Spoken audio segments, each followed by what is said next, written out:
अब इंडिया का जो मुकाबला है वो ऑब्वियस सी बात है न्यूजीलैंड से होना है।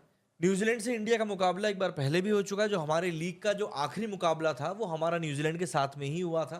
एंड उस मैच में इंडिया ने अपने मिडिल ऑर्डर का टेस्ट किया था। जिस तरीके का हमारा बैटिंग ऑर्डर था उसमें चेंजेस नहीं हुए थे, बट इंडिया ने अपने शुरुआत के 3 विकेट बहुत जल्दी खो दिए थे, बहुत जल्दी। आप गिल की बात कर लें, आप रोहित की बात कर लें, आप विराट की बात कर लें, हमारे तीनों विकेट जो थे वो 30 के आसपास गिर चुके थे। वहां से फिर इंडिया ने एक कॉम्पिटिटिव टोटल बनाया 250 रनों का। एंड फिर उसके बाद में टीम इंडिया ने रोका न्यूजीलैंड को 200 रन के आसपास रोक लिया। बट यहां पर आपको एक बात समझनी पड़ेगी कि अब न्यूजीलैंड जो है और भी ज्यादा तैयारी से आएगा। एंड अगर हम लोग देखें तो जिस तरीके से न्यूजीलैंड ने अभी तक स्पिनर्स को खेला है, तो इंडिया के लिए सबसे डेंजरस टीम अगर कोई होने वाली है फाइनल के लिए तो वो न्यूजीलैंड ही होने वाली है। एंड न्यूजीलैंड जो फाइनल में पहुंची है उसके पीछे का भी बड़ा कारण यही है कि वो लोग कंडीशंस के हिसाब से अपने आप को अडेप्ट कर रहे हैं। जब वो लोग यहाँ पर खेल रहे थे दुबई में, तब उन्होंने अपने अलग तरीके से परफॉर्मेंस दी, और जैसे ही वो लोग वहां पर पहुंचे हैं तो फिर वो लोग अलग परफॉर्मेंस दे रहे हैं।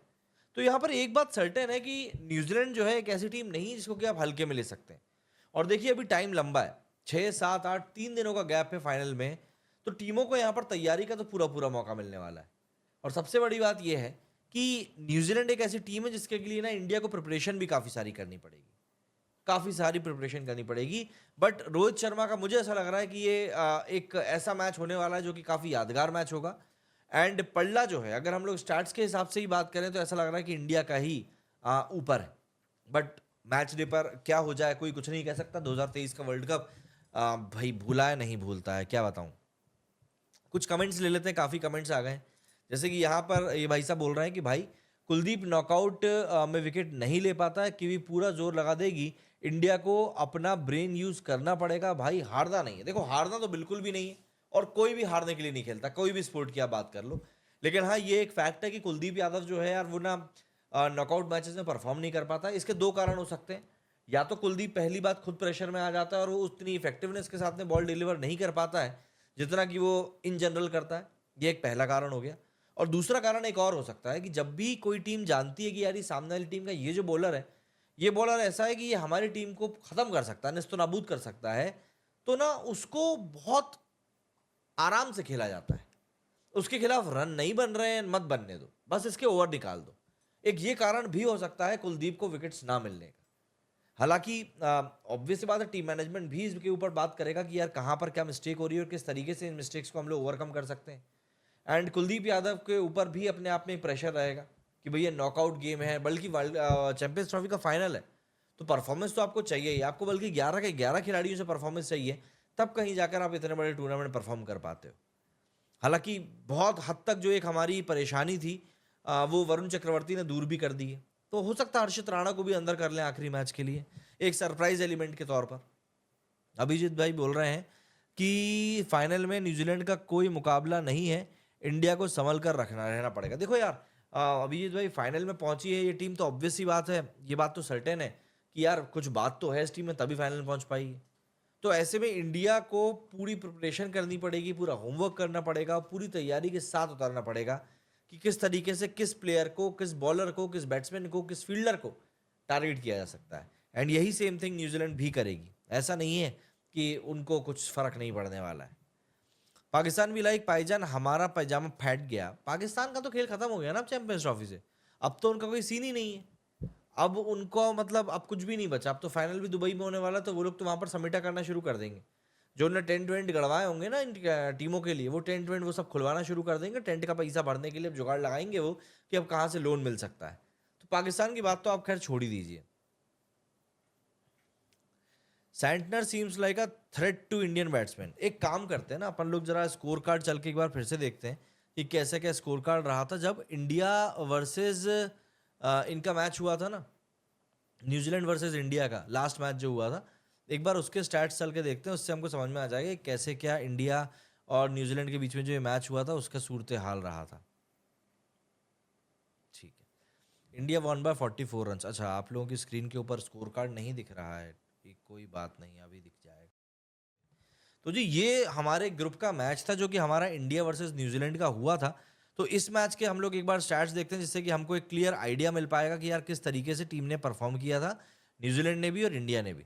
तो देखो, हम लोगों ने पहले बैटिंग करी थी और हमारे 3 विकेट जो थे, रोहित का, गिल का और कोहली का, ये तीनों विकेट बहुत जल्दी गिर गए थे।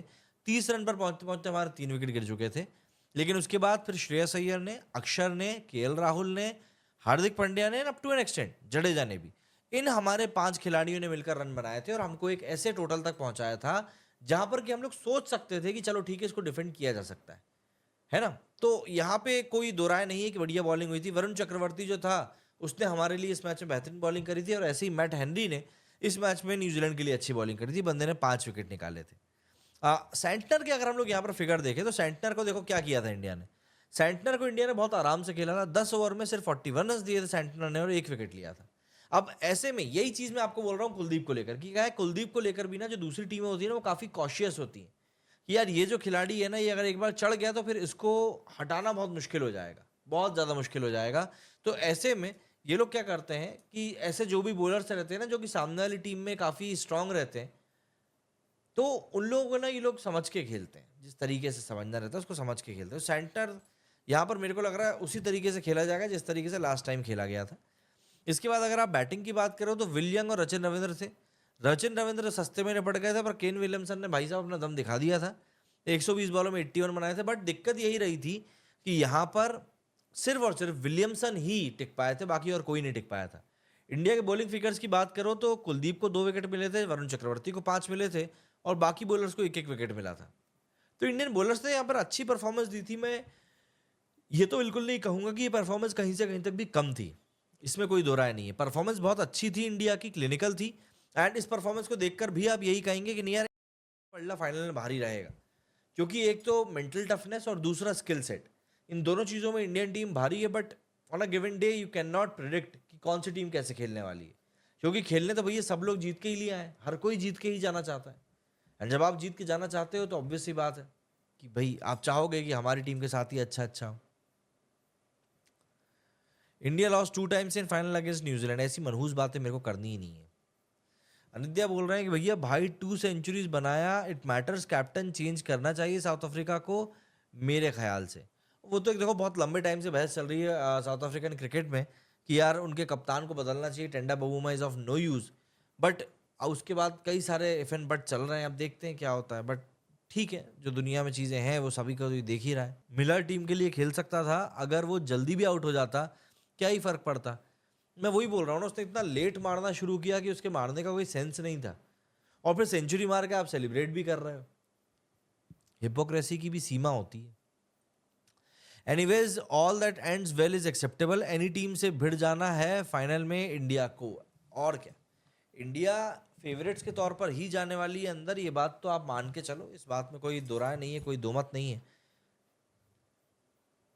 एब्सोल्युटली भाई, फाइनल में कहानी ये बोले तो हिस्ट्री रचना होगा, उसमें मजा ही कुछ और होता है। एग्जैक्टली वही चीज हम भी बोल रहे थे।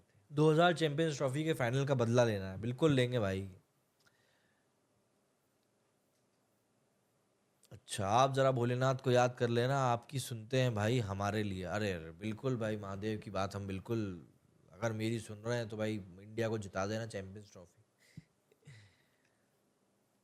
क्या T20 वर्ल्ड कप की तरह इस बार भी अगर चैंपियंस ट्रॉफी अगर जीते तो रोहित और विराट का रिटायरमेंट ले ले? यार देखो, ये एक बहुत बड़ी बात है जो कि पिछले कुछ समय से काफ़ी इको हो रही है कि अगर आईसीसी चैंपियंस ट्रॉफी का फाइनल इंडिया जीतती है तो क्या विराट कोहली और रोहित शर्मा रिटायरमेंट ले सकते हैं? देखो, रोहित शर्मा अगर रिटायरमेंट ले ले तो कोई बड़ी बात नहीं, क्योंकि जिस तरह का फॉर्म उनका चल रहा है, प्लस T20 वर्ल्ड कप और चैंपियंस ट्रॉफी जीतने के बाद अगर बंदा गुड बाय भी बोलता है तो अच्छी बात रहेगी। अच्छी बात इन द सेंस जीत के मोड़ पर जा रहा है, क्योंकि 2027 के वर्ल्ड कप में अभी काफ़ी टाइम है। अभी पूरा 2025 पड़ा हुआ है, 2026 पड़ा हुआ है, तो एक तरीके से 2 साल का टाइम अभी पूरा पूरा है। तो ऐसे में रोहित शर्मा खुद भी ये नहीं चाहेंगे कि टीम के ऊपर वो अननेसेसरी बर्डन रहे। अपार्ट फ्रॉम दैट, वो अब ओडीआई ही खेल रहे हैं, टेस्ट ही खेल रहे हैं, और टेस्ट में उनकी परफॉर्मेंस कैसी थी ये अभी हम लोगों ने हाल फिलहाल में ही देखी। तो ये जो बात चल रही, स्पेकुलेशन चल रही है, कोहली का तो नहीं पता, लेकिन हाँ विराट कोहली का तो नहीं पता, लेकिन हाँ रोहित शर्मा का ज़रूर कुछ ना कुछ हो सकता है। लेकिन विराट कोहली भी अगर संन्यास लेना है यार, तो या रोहित शर्मा भी अगर ले, तो इन लोगों को ना बस ऐसे ही नहीं ले लेना चाहिए जैसे अश्विन ने लिया। इनको बता देना चाहिए कि भैया हम इस फला मैच के बाद में संन्यास लेने वाले हैं, जिससे कि पब्लिक को भी उनके आखिरी मैच को एंजॉय करने का मौका मिला, just like the great Sachin Tendulkar did. Public ने एंजॉय किया उनके रिटायरमेंट को, पब्लिक ने देखा उनके रिटायरमेंट को, पब्लिक चाहती है ये चीज़ करना, बिल्कुल चाहती है पब्लिक।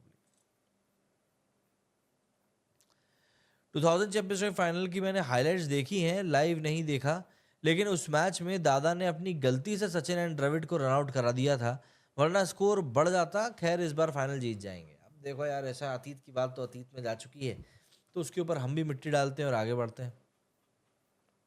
न्यूजीलैंड सबसे बैलेंस साइड है, दुबई के लिए टेंशन हो रही है।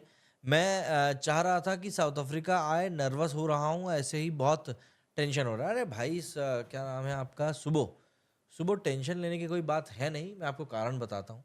आप बोल रहे हो न्यूजीलैंड सबसे बैलेंस साइड है ना, लेकिन अगर आप इंडियन साइड को देखो तो इंडियन साइड ज़्यादा बैलेंस है, क्योंकि हमारे पास ऑलराउंडर ज़्यादा है, हमारे पास बॉलिंग के ऑप्शंस ज़्यादा हैं। 4 तो हम स्पिनर खिला रहे हैं, 2 हमारे पास पेसर बैठे हुए हैं। तो ऐसा नहीं है कि हमारी टीम कहीं से कहीं तक भी वीक पड़ रही है, उसको एक तरीके से, सही तरीके से मतलब समझना ज़रूरी है। छोटा भीम बोल रहा है कि भाई डरने की बात नहीं है, हमारे पास एक और ब्रह्मास्त्र है, प्रफुल्ल बिल्लोरे, बिना खेले ही हराएगा कीवी को। ले भैया, प्रफुल्ल बिल्लोरे अब अपना काम करेंगे, देखते हैं कैसे करते हैं वो भी अपना काम। लेकिन हाँ, साम दाम दंड भेद जो भी लगाकर जीत मिल सके उससे हमको जीत चाहिए।